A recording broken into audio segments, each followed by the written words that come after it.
elas kord väike punane vedur. Ta sõitis jaamast välja. Jaamahoone oli kollane ja näitas kell, et kell on mitu. Väike punane vedur sõitis silla alt läbi.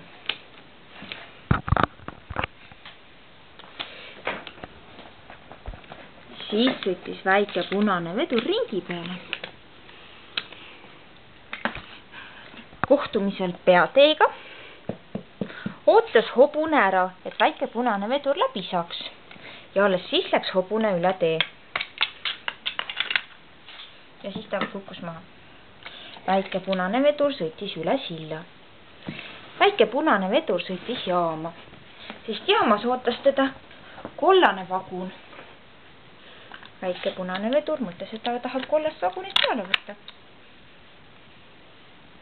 Kollane vagun sõitis välja ja väike punane vedur haakiski endale kollase vaguni taha.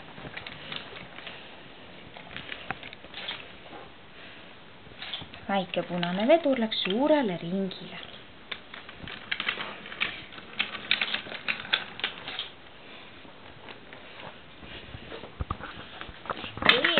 Väike punane vedur, kelle taha oli haagitud kollane vagun, rohelist vagunit.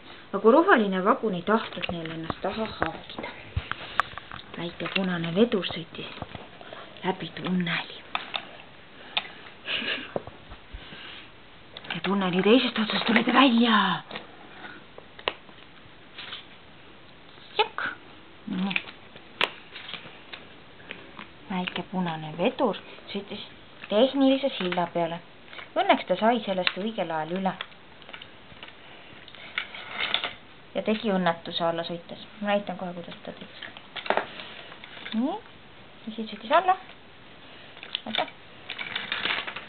Ja sõitis maha. Ja niimoodi lõpeb lugu väikesest punasest vedurist.